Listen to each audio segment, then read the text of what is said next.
quelqu'un qui t'aime, mon frère, qui tient ta vie en ses mains. Et c'est lui qui te réveille chaque jour. C'est lui qui renouvelle ton souffle de vie chaque jour. C'est l'Éternel, bien sûr. La Bible déclare dans Job, chapitre 12, verset 10. Il tient dans sa main l'âme de tout ce qui vit, le souffle de toute chair d'homme. Si tu respires ce matin, c'est parce que Dieu t'a réveillé ce matin, mon frère.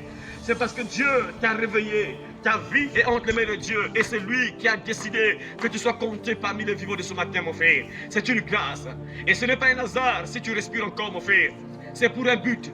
Dieu t'a laissé en vie ce matin, c'est pour un but. D'autres personnes, par exemple moi, Dieu m'a laissé en vie ce matin, il fallait que je prêche. Il fallait que j'annonce la bonne nouvelle. Mais toi, pourquoi Dieu t'a laissé en vie sur la terre, mon frère, ma soeur? Peut-être que tu n'as pas encore fait le bon choix. Tu es sur un mauvais chemin et Dieu ne veut pas que tu meurs comme ça. Dieu ne veut pas que tu meurs dans cet état. La Bible déclare, je ne me réjouis pas de la mort du méchant. Je veux que le méchant change et qu'il vive.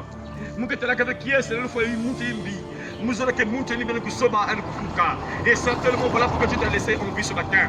Parce qu'il ne veut pas que Dieu ne veut pas que tu meurs dans tes péchés. Dieu ne veut pas que tu meurs dans tes péchés. Voilà pourquoi il t'a laissé en vie ce matin. Parce qu'il veut ton bien. Il veut que tu sois sauvé. Il veut que tu réfléchisses sur la vie que tu mènes, mon frère, ma soeur. N'oublie jamais, tes jours sont comptés sur la terre.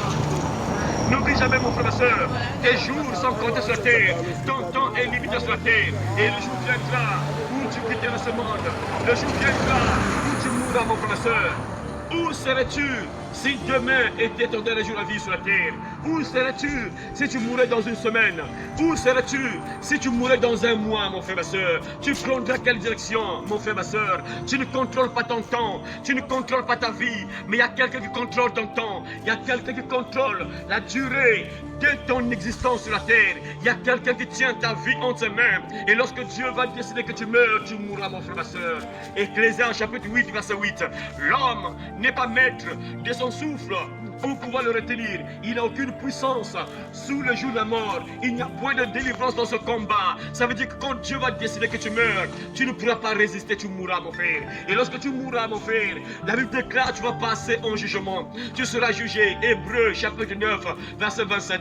Il est réservé à l'homme de mourir une seule fois, pas deux fois, pas trois fois, pas quatre fois, une seule fois. La réincarnation n'existe pas. Dès que tu meurs, tu passes à la barre. Il est réservé à l'homme de mourir une seule fois. Après quoi vient le jugement. Dès que tu meurs là, mon frère, ma soeur, il faut maintenant rendre compte à Dieu pour la vie que tu as menée sur la terre. Tu seras jugé, mon frère. On ne juge pas quelqu'un qui est mort. On ne juge pas quelqu'un qui est mort. Ça veut dire que quand tu meurs là, tu seras toujours en vie parce que tu vas passer à la barre. On va te juger.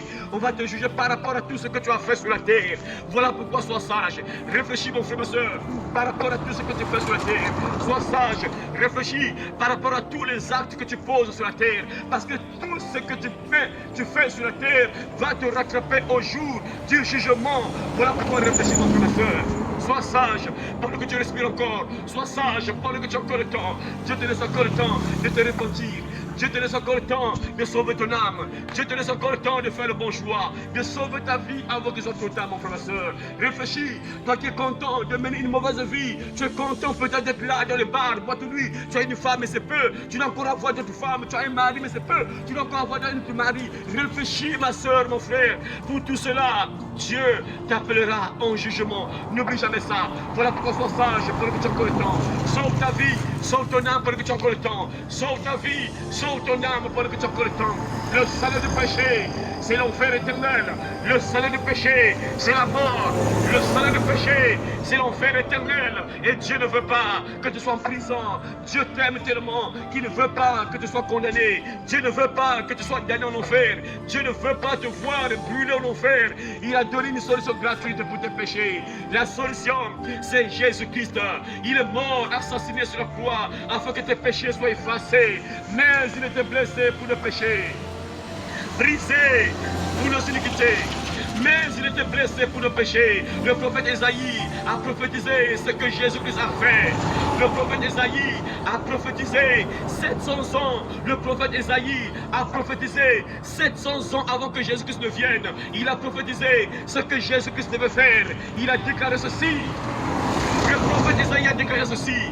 mais il était blessé pour nos péchés, mais il était blessé pour nos péchés, brisé pour nos iniquités. Le châtiment qui nous donne la paix est tombé sur lui. Jésus-Christ a pris la punition de tes fautes sur la croix. Il était blessé à cause de tes péchés. Il est mort, assassiné sur la croix à cause de toi. Il est mort sur la croix pour payer le prix de tes fautes, afin que tu ne sois pas damné en enfer, afin que tu ne sois pas condamné. Jésus a démontré son amour envers toi. Comme il est écrit, le plus grand amour, c'est de donner sa vie pour ceux qu'on aime. Et Jésus est mort sur la croix pour toi et moi, parce qu'il t'a aimé. Il a payé le prix de tes fautes. Il a payé le prix de tout ce que tu fais, afin que tu sois pardonné, que tu ne sois pas damné en enfer, mais que tu aies la vie éternelle gratuitement. Voilà pourquoi la Bible déclare: crois au Seigneur Jésus-Christ et tu seras sauvé, toi et ta famille. Actes des Apôtres, chapitre 16, verset 31. Celui qui croira et qui sera baptisé sera sauvé, mais celui qui ne croira pas sera condamné. Marc chapitre 16, verset 16. Celui qui a le Fils a la vie, celui qui n'a pas le Fils de Dieu n'a pas la vie. 1 Jean chapitre 5, verset 12. Celui qui croit au Fils a la vie éternelle. Celui qui ne croit pas au Fils de Dieu ne verra pas la vie, mais la colère de Dieu demeure sur lui. Jean chapitre 3, verset 36. Alors, frère, réfléchis. Est-ce que tu as le Fils de Dieu? Est-ce que tu as accepté Jésus comme ton Seigneur et Sauveur, afin que tes péchés soient effacés, afin que tu sois pardonné? Réfléchis pendant que tu as encore le temps. C'est maintenant, pas demain, mon frère, ma soeur, parce que demain ne t'appartient pas. Aujourd'hui, c'est ton jour, mon frère, ma soeur. Tu ne sais pas, il te reste comme une jour à vivre sur la terre, mon frère, ma soeur. Ce matin, estime-toi heureux. Tu sors de ta maison. Mais mon frère, ma soeur, il faut savoir, tu peux sortir de ta maison et ne jamais revenir à la maison, mon frère, ma soeur. Tu peux quitter ta maison et mourir en chemin.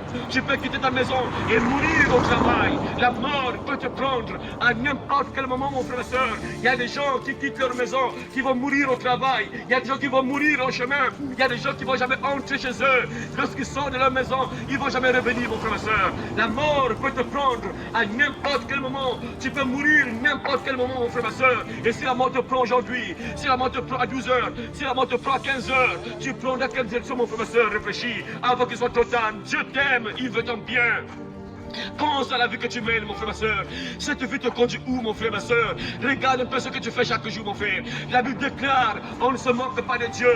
Ce qu'un homme aura semé, il le moissonnera aussi. On ne se moque pas de Dieu. Ce qu'un homme aura semé, il le moissonnera aussi. Ça veut dire quoi, mon frère, ma soeur? À chaque fois que tu sèmes le mal que tu sèmes chaque jour, ce mal va te revenir. Est-ce que tu es prêt à subir les conséquences, mon frère? Voilà pourquoi tu dois réfléchir. À chaque fois que tu poses des actes, est-ce que tu es prêt à recevoir les conséquences de ce que tu fais comme acte, mon frère? Réfléchis. Ton père t'aime, il veut ton bien, il t'avertit, parce que papa ne veut pas que le malheur t'arrive, il ne veut pas que des mauvaises choses t'arrivent. Voilà pourquoi il te parle, il te prévient: ah, mon enfant, ce que tu fais là, toi tu trouves que c'est bien, mais il y a des conséquences, mon enfant. Ce que tu fais là, la vie que tu mènes, toi tu vois que c'est bien, mais il y a des conséquences après, il y a des conséquences, mon enfant. Et moi je ne veux pas que le malheur t'arrive.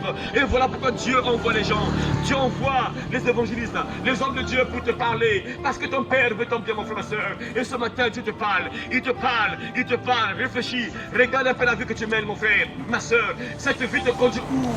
Cette vie te conduit où, mon frère, ma soeur? Tu es content de finir 2 casiers de bière, 3 casiers de bière? Oui, c'est bien, tu es un champion, tu es capable de terminer 2 casiers, 3 casiers, 1 casier, mais ça te conduit où? La finalité, c'est quoi, mon frère? C'est ça. Tu as eu quoi comme récompense? Pense un peu à cette vie, mon frère, ma soeur. Tu as eu quoi comme avantage à mener cette vie-là? Réfléchis un peu, mon frère, ma soeur. Tu dois réfléchir. Cette vie te conduit où? Tu as eu quoi comme avantage en menant cette vie, mon frère, ma soeur? Dieu va te rendre heureux, mon frère. Tu prends la drogue, tu prends l'alcool, mais tu n'es pas heureux, mon frère. Il y a un vide qui est là et que seul Dieu peut combler. Tu as besoin de Jésus. Tu as besoin de devenir enfant de Dieu. Tu as besoin de Jésus, mon frère, ma soeur, afin que Dieu comble ce vide, mon frère, ma soeur. Accepte Jésus, deviens enfant de Dieu et Dieu prendra soin de toi, mon frère, ma soeur. Accepte Jésus, Dieu prendra soin de toi, mon frère, ma soeur. Pense un peu à la vie que tu mènes. Cette vie te conduit où? Quelle est la finalité de cette vie? Ça termine comment, mon frère, ma soeur? Tu ne sais pas. pas, mon frère, ma soeur. Tu ne sais pas. Voilà pourquoi le roi Salomon nous avertit. Lui qui a massacré les femmes, 1000 femmes, 700 femmes, plus de 300 concubines. Et c'est lui qui va te dire ceci. La voie qui paraît droite à un homme peut finalement conduire à la mort. La voie qui paraît droite à un homme peut finalement conduire à la mort. Mon frère, ma soeur, ça veut dire quoi? La vie que tu trouves bonne peut te conduire à la mort, mon frère, ma soeur. Ce que tu trouves bien, mais ça peut te conduire à la mort, mon frère, ma soeur. Réfléchis. Qu'est-ce que tu fais chaque jour? Qu'est-ce que tu poses comme acte chaque jour, mon frère, ma soeur? Tiens bon, mon frère, tiens bon. L'ennemi fait rage, tiens bon. Tiens bon, ma soeur, tiens bon. Ne chancelle pas, tiens bon. Tiens bon, mon frère, tiens bon. Pour le salut des âmes, tiens bon. L'ennemi tremble, c'est le cantar rebout. L'ennemi tremble, tiens bon. Il veut dans sa chute entraîner le monde.